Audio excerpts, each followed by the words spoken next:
Hola a todos. Hoy es martes, 9 de diciembre de 2025, y nuestro querido amigo, el profesor Mohammad Marandi, está aquí con nosotros. Bienvenido de nuevo, profesor.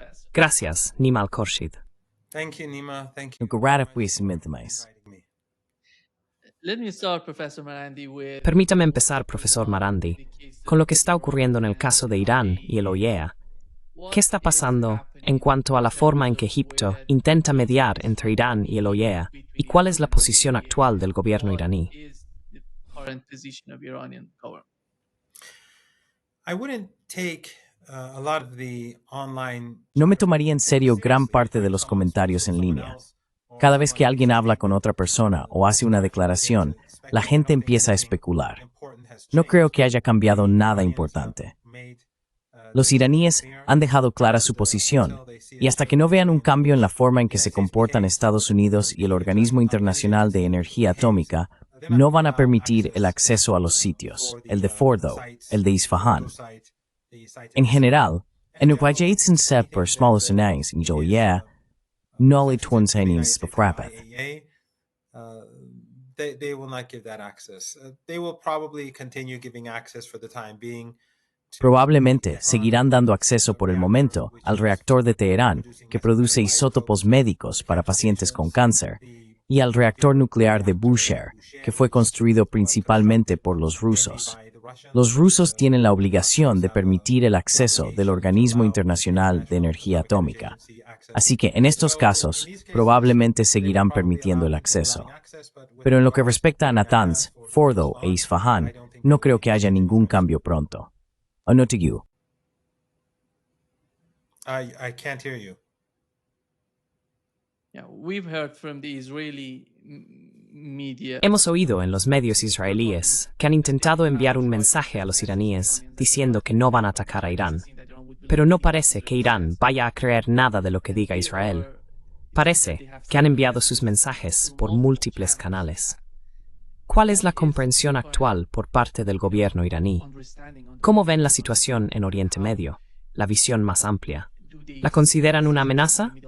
¿Está trayendo algún tipo de nuevo caos o conflicto? Es posible que Israel diga una cosa, pero haga diferente. Israel would say something, would do something else, would do something different. Yeah, that sure would be a surprise if the Israeli Sí, regime did eso something. sin duda sería una sorpresa si el régimen israelí hiciera algo diferente de lo que Before I dice. respond to this, Es lo que siempre hacen. add something to Antes de what responder a esta I think is pregunta, actually solo quiero añadir algo a mi respuesta anterior, que creo que es bastante importante. Uno de los problemas que tiene Irán es que declara regularmente que quiere continuar las negociaciones, que quiere encontrar una solución pacífica. Pero eso es una práctica habitual. Es lo que haría o diría cualquier gobierno. Si Irán no dijera eso, los estadounidenses, los europeos y, por supuesto, el régimen israelí lo utilizarían como herramienta para demonizar a Irán y afirmar que no está dispuesto a negociar ni a encontrar una solución. negotiate, and it's not prepared to find a solution. So Iran has to say this sort of thing. It's both good Así que Irán tiene que decir este tipo de cosas. and an international. Es beneficioso tanto para el público local como para el internacional. Pero el problema es que, en Occidente, están constantemente leyendo estas declaraciones e interpretándolas como una señal de debilidad por parte de Irán. Alguien me envió un artículo, creo que de The Economist. No leí el artículo, pero el título básicamente decía que, quiero decir, la persona que me lo envió decía, básicamente están presentando a Irán como si buscara una salida, intentando de algún modo mejorar sus relaciones con Occidente.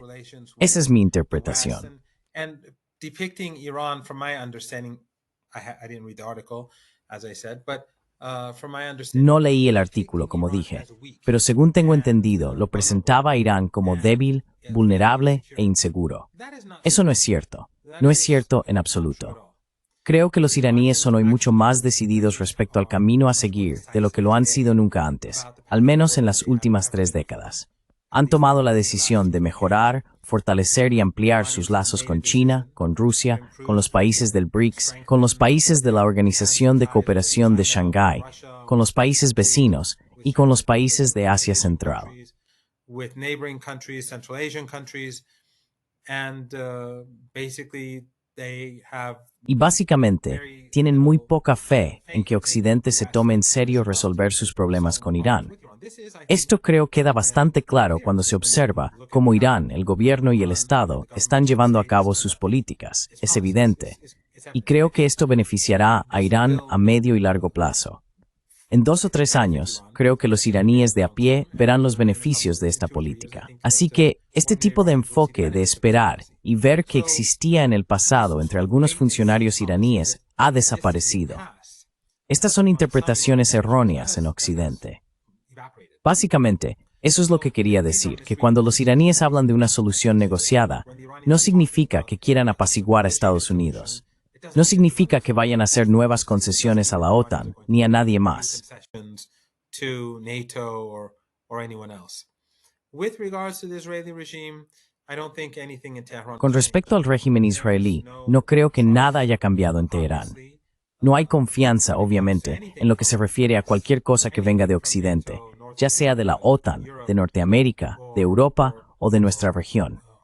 Nada de lo que se diga va a tomarse en serio. Cuando estábamos negociando con los estadounidenses e israelíes conspiraban para atacar al país. Creo que eso deja bastante claro para los iraníes hasta qué punto se puede confiar en Estados Unidos.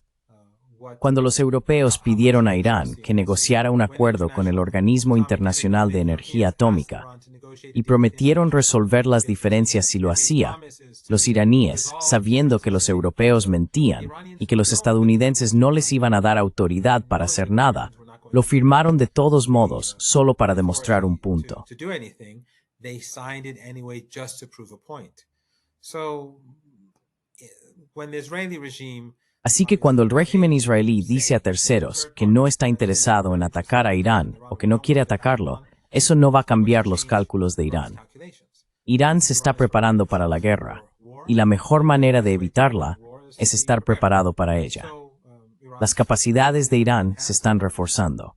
Su ejército trabaja a todos los niveles, y también lo hace el gobierno, para abordar las deficiencias que el país tuvo durante la guerra y fortalecer aún más aquellas capacidades que demostraron ser eficaces durante el conflicto.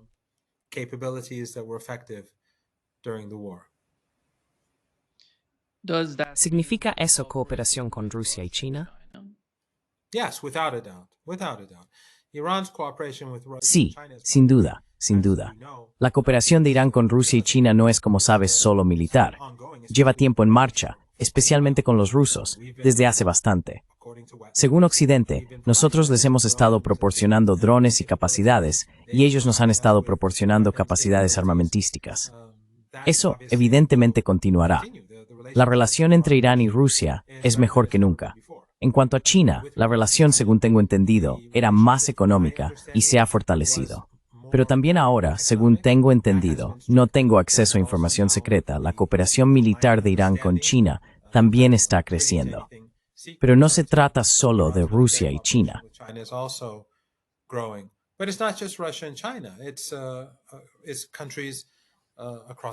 Son países de toda Asia, países de toda Europa, el sur global, en los que Irán quiere centrarse. Y creo que después de la guerra, eso se ha hecho más evidente. El presidente Raisi ha sido claro al respecto, y también otros altos funcionarios iraníes.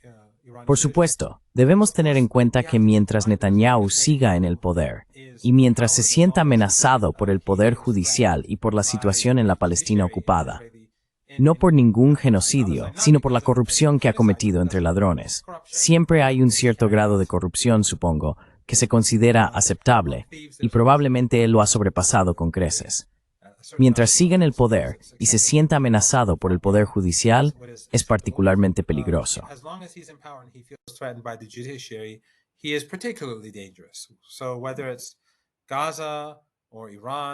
Así que ya sea Gaza, Irán, Siria, Líbano, Yemen o Irak, creo que todas estas entidades deberían mantenerse cada vez más vigilantes. Por supuesto, cuando digo Siria, me refiero al pueblo sirio. El gobierno sirio es un régimen títere.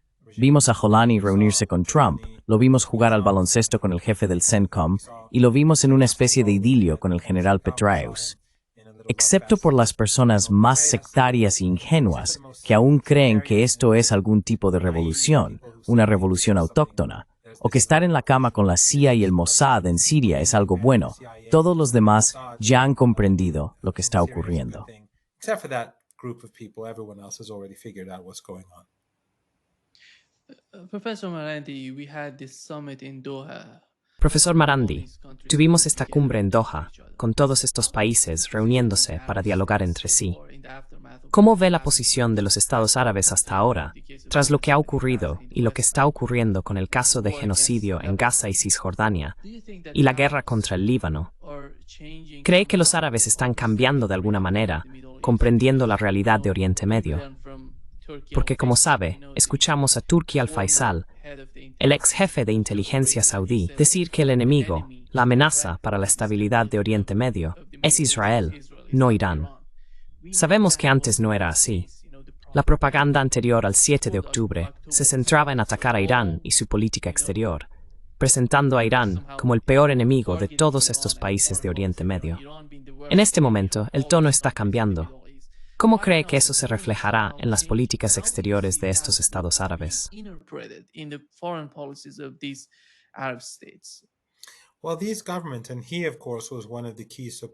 Bueno, estos gobiernos, y él, por supuesto, fue uno de los principales partidarios del ISIS, Al-Qaeda y todos esos otros grupos terroristas durante la guerra sucia liderada por Estados Unidos en Siria. Pero en el pasado, cuando estos gobiernos afirmaban constantemente que Irán era la principal amenaza para la región, las encuestas realizadas por agencias occidentales mostraban que esa nunca fue la percepción del público. El público siempre había creído que el régimen israelí era la verdadera amenaza para la región. Siempre ha existido una gran desconexión entre esas dictaduras familiares y la población general de sus países.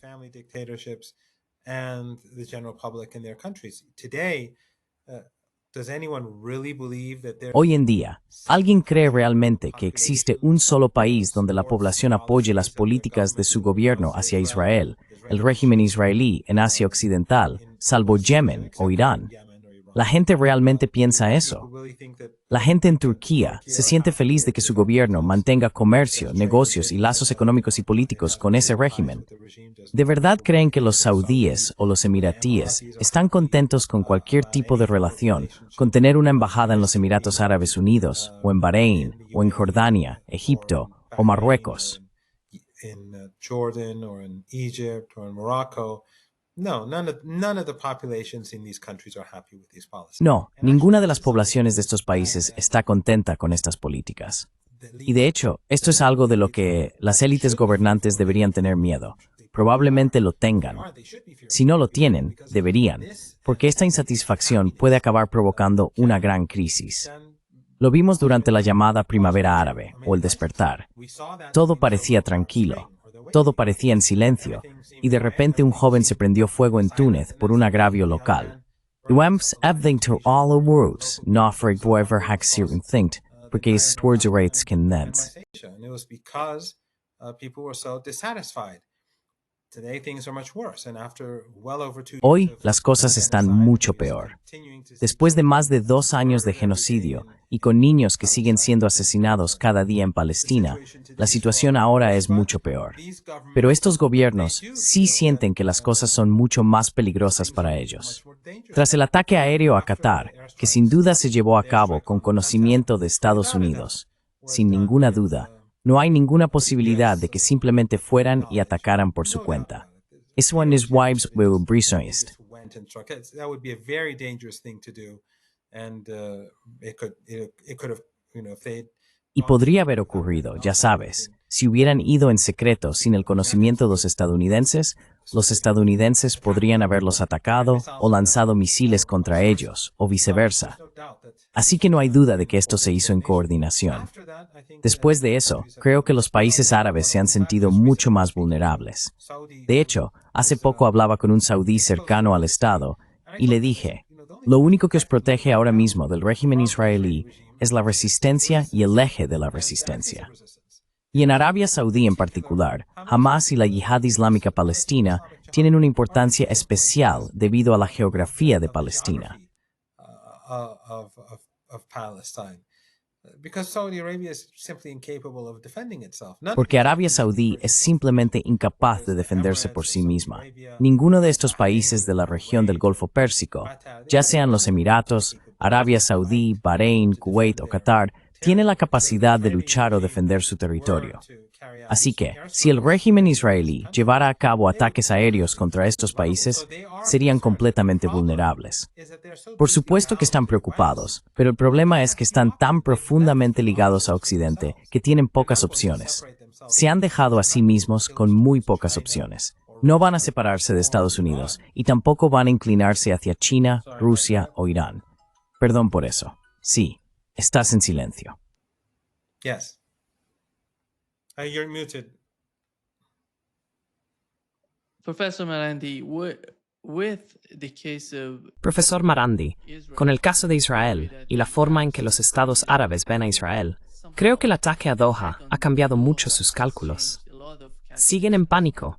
Realmente sienten que Israel podría atacarlos en cualquier momento, cuando quisiera. ¿Y cuál sería el papel de Estados Unidos en ese tipo de política por parte de los israelíes? That sort of policy on the part of Israelis. I don't think they feel that it could happen at any time or any day. No creo que sientan que podría ocurrir en cualquier momento, pero sí se sienten muy vulnerables. En el caso de Qatar, básicamente vimos al primer ministro de Qatar en su entrevista con Tucker Carlson admitir que, y esto ya lo sabíamos, por supuesto, la única razón por la que Hamas está en Qatar es porque los estadounidenses y el régimen israelí querían que estuvieran allí. Dijo que esto ocurrió hace unos 12 o 13 años, cuando el ala política de Hamas empezó a tener diferencias con el gobierno sirio y se produjo una ruptura. Los estadounidenses y los israelíes querían sacar a Hamas de Siria, querían debilitar el eje de resistencia. They wanted the axis of resistance weakened. And Qatar, being a very pro-American Y Qatar, siendo un país muy proestadounidense, como señaló el primer ministro de Qatar, cualquier dinero que enviaron a Gaza se hizo en plena coordinación con el Mossad, la inteligencia israelí, el gobierno y varios primeros ministros. Así que Qatar no es un país pro-resistencia. Las únicas personas que piensan eso son las que están en nómina. Y tienen a mucha gente en nómina, distintos canales de medios, no solo los suyos. Conozco canales de televisión financiados por Qatar que no son necesariamente conocidos como qataríes. Sé que financian medios en Turquía y en el Reino Unido. Tienen los llamados centros rurales e islámicos financiados por toda en el Líbano. Funded across the region and in Lebanon. And I visited one in Lebanon with a very Visité uno en el Líbano que tenía un trasfondo muy profundamente sectario. El clérigo que lo dirigía era muy ignorante sobre la resistencia, sobre Hezbollah y sobre cuestiones ideológicas, aunque estaba a solo 2 o 3 millas, quizá 4 o 5 kilómetros, estaba en Beirut. Así que aquellos que están en nómina obviamente se verán obligados a adoptar una postura determinada. Pero en realidad está claro. De nuevo, vimos cómo anoche en el Líbano los partidarios de Jolani salieron a las calles. No salieron a protestar contra la incursión del régimen israelí en el Líbano. Salieron a intimidar a la resistencia. Quiero decir, su número era pequeño en comparación con el de los partidarios de la resistencia.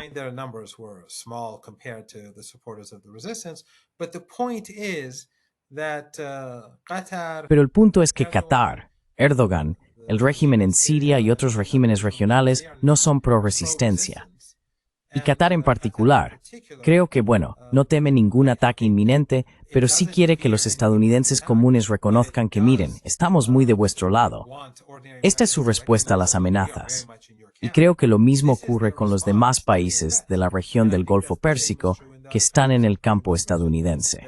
En lugar de replantearse sus políticas y decir, miren, no deberíamos poner todos los huevos en la cesta estadounidense. Deberíamos diversificar. Deberíamos hablar con Irán, Dios no lo quiera, o con China o Rusia, y reducir la influencia de Estados Unidos sobre nosotros. Hacen lo contrario. Así que el primer ministro de Qatar básicamente admite que, miren, tenemos a Hamas aquí porque vosotros quisisteis que lo hiciéramos.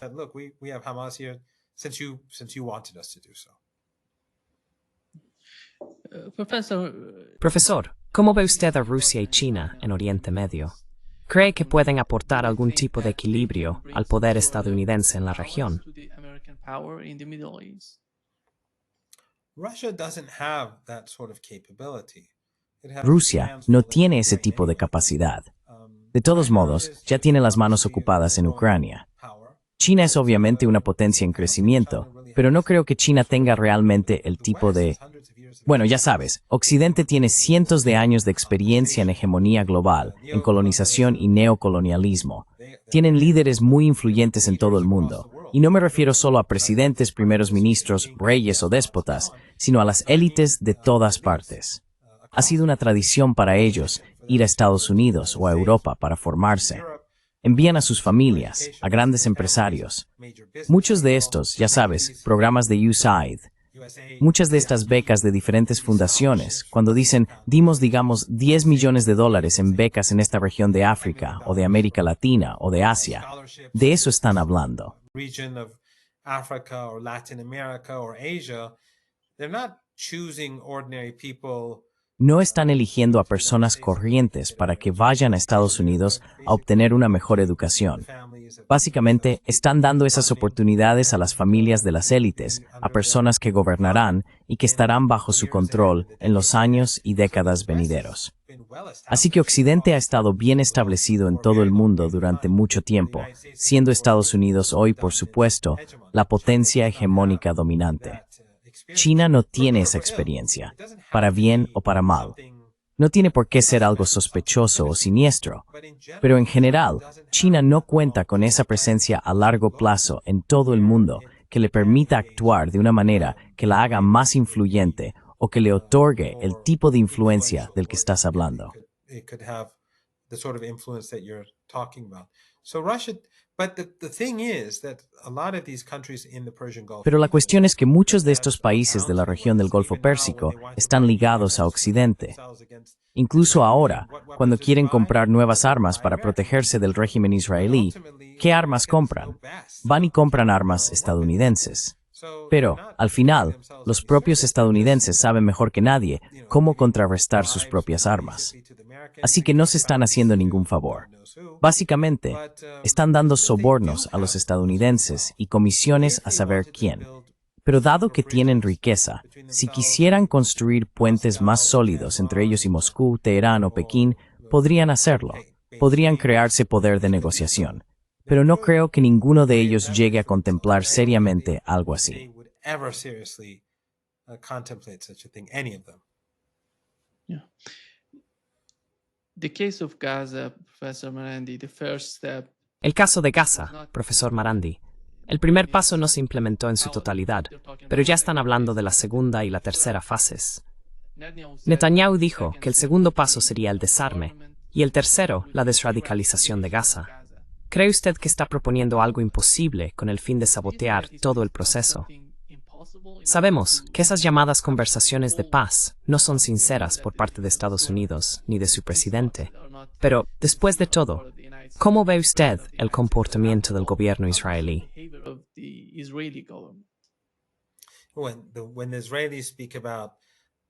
Cuando los israelíes hablan de desradicalización, lo primero que viene a la mente es Amalek. Consideran a los palestinos como subhumanos. Consideran a los libaneses como subhumanos. Consideran a todos como subhumanos. Se ven a sí mismos como una raza superior, un pueblo elegido. Los únicos que necesitan ser desradicalizados son los sionistas y aquellos que han sido llevados al poder por ellos, como los takfiríes.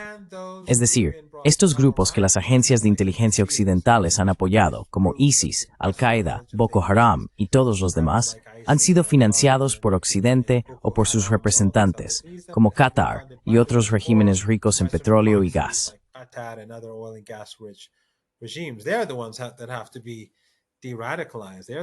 Son ellos los que deben ser desradicalizados. Son ellos los que consideran que otros merecen la muerte si no piensan como ellos, en el caso de los takfiríes, o si no son de su raza o etnia, como los sionistas. Pero esta paz, este supuesto plan de paz, nunca fue serio. El mero hecho de que la fase 2 y la fase 3 sean tan vagas y de que no haya una relación clara entre la fase 1 y la fase 2 dejan evidencia que sabían que esto nunca iba a llegar a ninguna parte. Esa refaz un plido sanizimare significativa. Estamos en masacres que ocurren y de forma regular en Gaza. Taking place daily and regularly in Gaza. One day it's 5 people, one day it's 7 people, one day it's 15 people, one day it's 20. Un día son 5 personas, otro día son 7, otro día 15, otro día 20.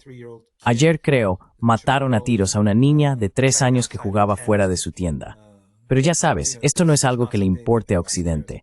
Los periodistas occidentales, los medios de comunicación dominantes, los políticos occidentales, los diplomáticos occidentales, todos fingen que esto es un alto el fuego. Eso fue lo que dijo Trump hace 2 o 3 días.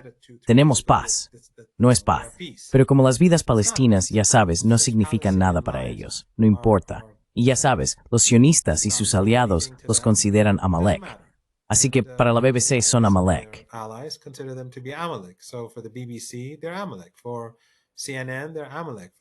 Para CNN son Amalek. Para The New York Times, The Washington Post, Fox News, The Guardian, todos son Amalek. De vez en cuando, ya sabes, la narrativa es clara y está claro de qué lado están todos. Solo cuando están bajo presión, cuando la opinión pública a través de las redes sociales, a pesar de toda la censura, está completamente indignada, algunos de estos medios dejan pasar un poco de información. Así que no veo que este alto el fuego, este supuesto alto el fuego, llegue a ninguna parte. En última instancia, esto va a conducir al conflicto. Netanyahu no tiene ningún plan para retirarse de Gaza. La mayor parte de Gaza está ahora contra el régimen israelí. Most of Gaza is now controlled by the Israeli regime. The yellow line of La línea amarilla es esa línea difusa en la que están constantemente matando a niños y fingiendo que esos niños son una amenaza porque les gusta matar, porque tienen sed de sangre. Quiero decir, ¿alguien cree realmente que los francotiradores israelíes no saben distinguir entre un niño de 3 años y un hombre armado de 20? Por supuesto que no. Pero nadie va a ser castigado, porque es un comportamiento aceptable en Occidente cuando se trata de Israel. Así que no vamos a llegar a ningún sitio con el alto el fuego. Van a seguir presionando a los palestinos de a pie. Ya sabes, no están permitiendo que entre la ayuda. No están permitiendo que se lleve a cabo la reconstrucción. Los niños están muriendo.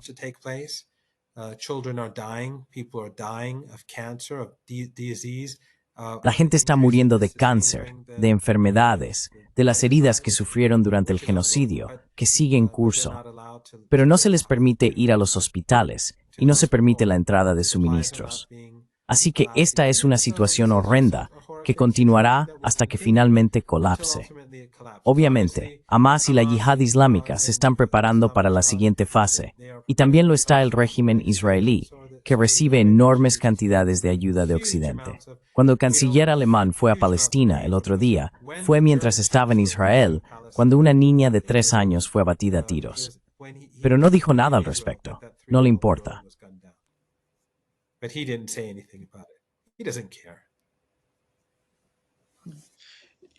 ¿Ves los actos de resistencia como, bueno, tenemos que considerar el conflicto, el genocidio en Gaza y Cisjordania? ¿Cuál es la solución? Una de ellas es lo que representan los actos de resistencia, luchar y continuar la lucha hasta alcanzar algo que realmente pueda ayudar, algún tipo de solución que beneficie al pueblo de Palestina. La otra parte de la solución dependería de instituciones internacionales como la ONU. Tal vez, no estoy seguro, del futuro de los BRICS o de la OCS y de cómo podrían participar, asumir un papel más importante en toda la situación en Gaza y Oriente Medio, tratándola como un problema de seguridad. Pero, ¿cómo ves que estas instituciones internacionales puedan ayudar a la causa de Palestina? Yo no lo veo.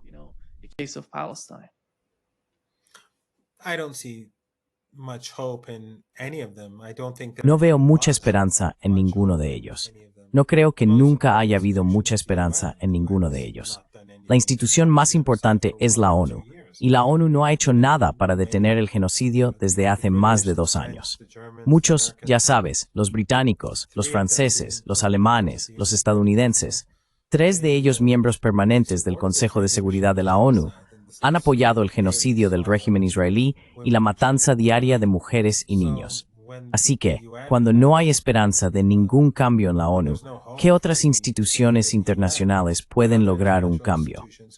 Creo que los BRICS y la Organización de Cooperación de Shanghái son organismos más centrados en sí mismos.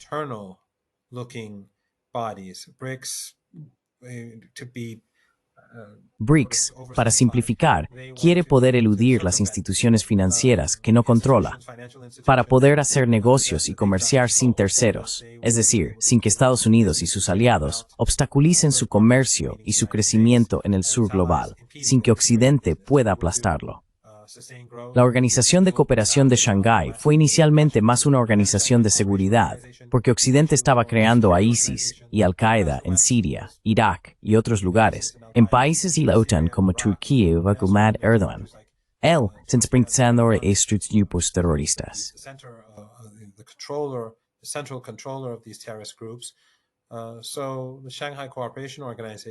Así que la Organización de Cooperación de Shanghái, en gran medida, se creó para proteger a Asia Central y a los Estados miembros del terrorismo. Con la iniciativa de la Franja y la Ruta y las interconexiones que se estaban desarrollando, uno de sus temores era que los terroristas y extremistas, del tipo que hemos visto en Afganistán durante tantas décadas, pudieran infiltrarse en distintos países y descarrilar el auge de Asia. Así nació la Organización de Cooperación de Shanghái. Pero más recientemente, me parece que los BRICS se están volviendo más parecidos a la Organización de Cooperación de Shanghái, y la Organización de Cooperación de Shanghái se está volviendo más parecida a los BRICS. Ambos se están volviendo más ambiciosos.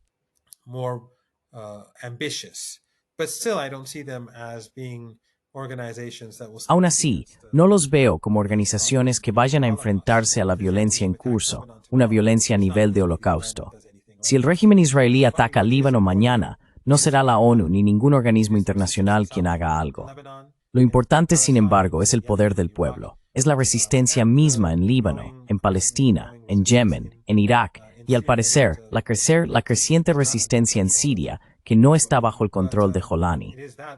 Pero también es el poder del pueblo, y el hecho de que el mundo se haya vuelto contra el régimen israelí. Estamos viendo cómo eso crece cada día. La división interna en Estados Unidos tiene mucho que ver con el genocidio y también con el caso Epstein, que está vinculado a Israel. Así que el despertar que ha provocado el genocidio, creo, está teniendo un impacto.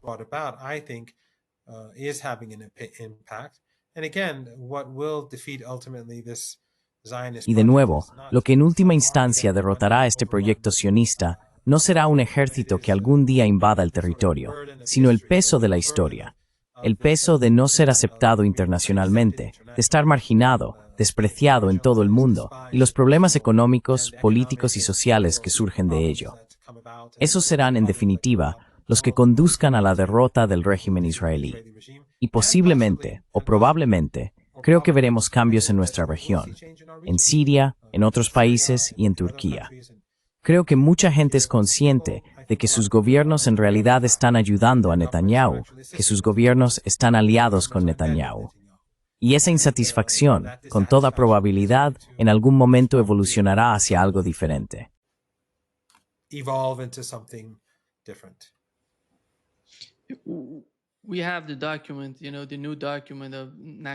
Tenemos el nuevo documento, la Estrategia de Seguridad Nacional de los Estados Unidos bajo la administración Trump. El documento fue publicado y, en lo que respecta a Oriente Medio y Asia Occidental, no se observa mucha diferencia en la política exterior o la estrategia de Estados Unidos. Pero sí vemos cierta división en lo que se refiere a la guerra en Ucrania entre Estados Unidos y los europeos. Recientemente, en Doha, uno de los representantes europeos, un analista de Europa, dijo que la primera prioridad de Europa es Ucrania. En cuanto a Oriente Medio, ¿cuál es la prioridad de Europa? ¿Apoyar a Israel y enviar más armas? ¿Cuál es? Sí, sin duda.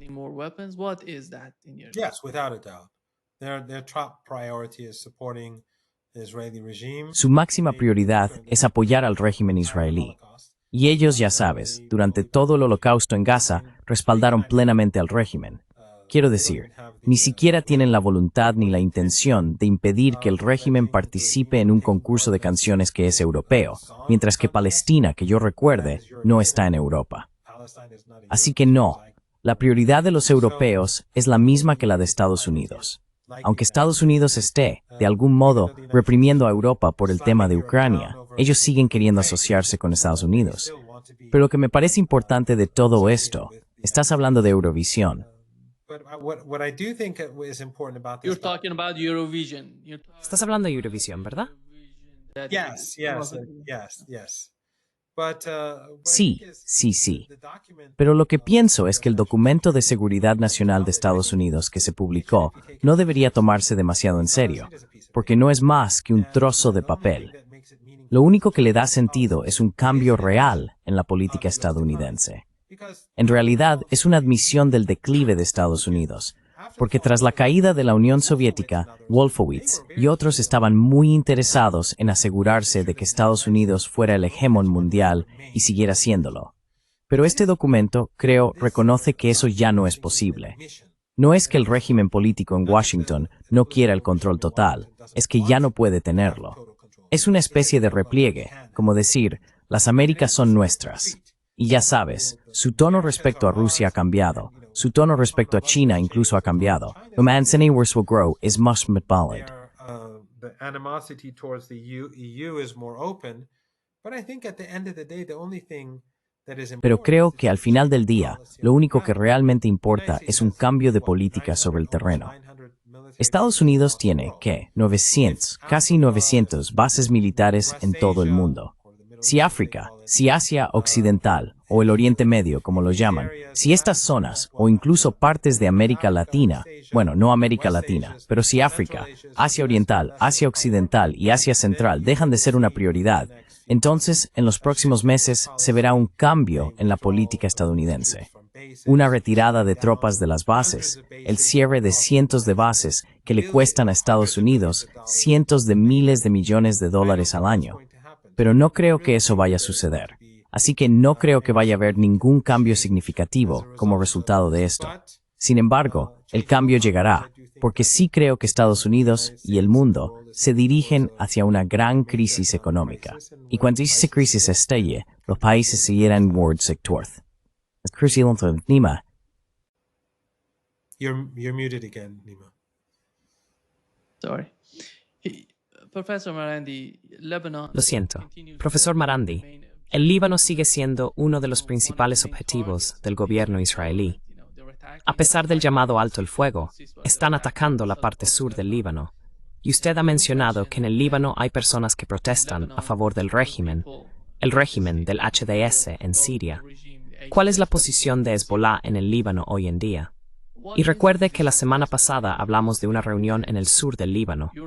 You had a free say en esa reunión. In the southern part of Lebanon. What was the outcome of that meeting? Well, ultimately, Bueno, en última instancia, lo que ocurra está por verse. Lo que hará el régimen israelí. ¿Escalará o no?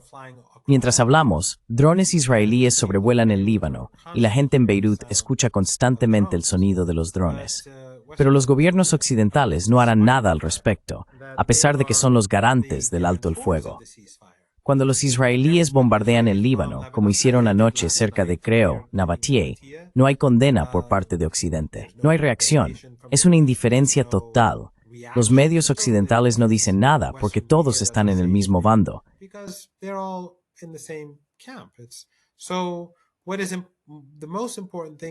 Así que lo más importante es cómo se desarrollan las políticas en Palestina. El gobierno del Líbano fue instalado por Estados Unidos, eso está claro. El primer ministro del Líbano es totalmente pro-estadounidense. El presidente es un poco más ambivalente, pero sigue estando cerca del bloque estadounidense. Así que lo que los estadounidenses quieren hacer es utilizar esas escuadras de la muerte sectarias en Siria para presionar a la resistencia, usar su régimen en Beirut para presionar a la resistencia, y por supuesto que los israelíes presionen a la resistencia. Es algo realmente extraordinario.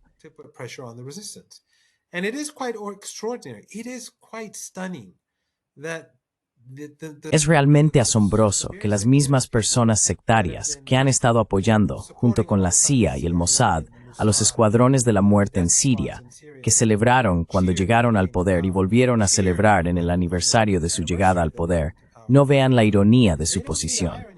En Beirut, por ejemplo, sus aliados y amigos intentan intimidar a los partidarios de la resistencia, pero nunca hacen nada contra el régimen israelí.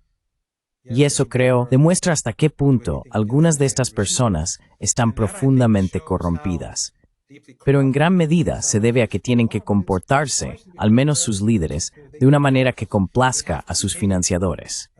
Y como dije, su financiación proviene de las compañías de petróleo y gas. Their funding comes from oil and gas money, whether it comes directly or through Ya sea que venga directamente o a través de Erdogan, realmente no importa. Pero es bastante sorprendente que incluso ahora, mientras hablamos, el jefe del CENTCOM haya enviado un mensaje de felicitación al régimen de Jolani, agradeciéndole por supuestamente impedir que las armas lleguen al Líbano para fortalecer a Hezbollah contra el régimen israelí. Todo está claro como el agua respecto a lo que está ocurriendo, y aún así, algunas personas prefieren mantener la cabeza enterrada en la arena. Pero tal como están las cosas, creo que los estadounidenses reconocen que desarmar a Hezbollah no va a suceder. El gobierno libanés simplemente no tiene esa capacidad. The Lebanese government does not have that capability. The Lebanese military and the government itself would be torn apart. El ejército libanés y el propio gobierno se verían destrozados porque la mayoría de los libaneses apoyan a la resistencia. Algunos son partidarios acérrimos y otros simplemente la apoyan en general, pero constituyen una mayoría sólida. Así que eso no es posible. El régimen israelí, si les resultara fácil hacerlo, ya habría atacado. Y creo que está muy claro que Irán apoyará a Hezbollah por cualquier medio necesario. Mientras tanto, el régimen sirio está en una situación tan mala que solo gobierna la capital. El resto del país está controlado por milicias, por grupos del ISIS, por distintas facciones de Al-Qaeda, por bandas mafiosas, por el crimen organizado local. Es un completo desastre. It is a total mess. And of course, the Americans and the Israelis and Y por supuesto, los estadounidenses y los israelíes, al llevar al poder a un extremista como Jolani y a sus aliados, han alejado a las distintas minorías del país del gobierno central, fomentando así la balcanización del país. Creo que ese fue el plan desde el principio, introducir a los extremistas más radicales para poder balcanizar Siria. Estados Unidos no quiere ver una Siria unida. No quiere ver una Siria fuerte. Quien piense lo contrario es, en mi opinión, extremadamente ingenuo. Lo que Estados Unidos quiere es exactamente lo que quiere el régimen israelí, la balcanización del país, dividirlo en pedazos para que el régimen israelí pueda tener el control total.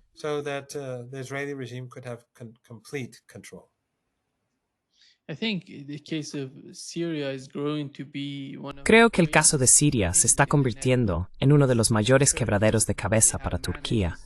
Lograron una especie de golpe contra el gobierno sirio, pero parece que, si no para siempre, van a tener este dolor de cabeza durante mucho tiempo. ¿Y crees que sienten algún tipo de amenaza que provenga de Siria y de la situación que crearon junto con Estados Unidos e Israel? The United States and Israelis in Syria? Yes, just recently a person Sí, hace poco una persona cercana al gobierno turco me dijo que están preocupados por el régimen israelí y sus intenciones en Siria. Y por supuesto le respondí, os lo habéis buscado, ¿verdad? Al debilitar la resistencia, al destruir la resistencia en algunos lugares, ya sea porque queríais hacerlo o porque Erdogan quería crear su pequeño imperio otomano, su mini imperio otomano, habéis destruido básicamente el muro que os protegía del régimen israelí. Y, por supuesto, Turquía no está en condiciones de enfrentarse al régimen israelí. No es como Irán, que está dispuesto o preparado para responder con fuerza y recibir los golpes del régimen. Turquía es muy vulnerable.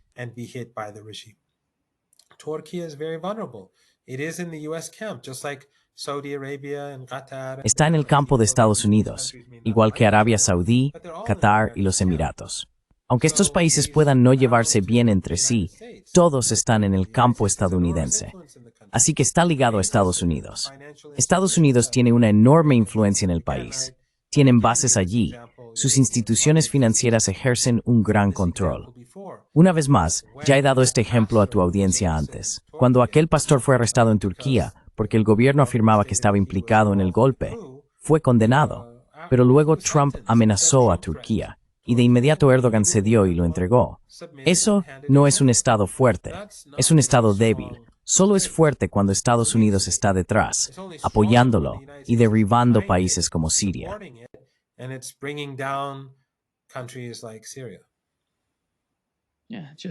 Swolotsorgsbegista und Turkey.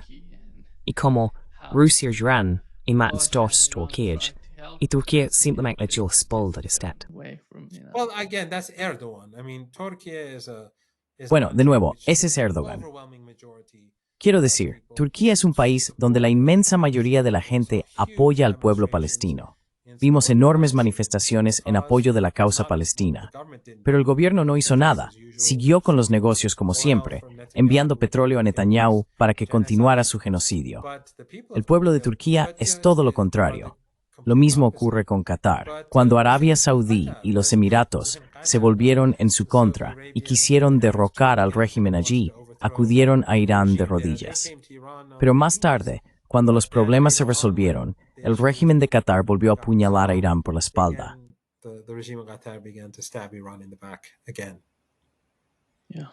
Muchas gracias, profesor Marandi, por acompañarnos hoy. Un gran placer, como siempre. Muchas gracias por invitarme, Nima. For having me, Nima.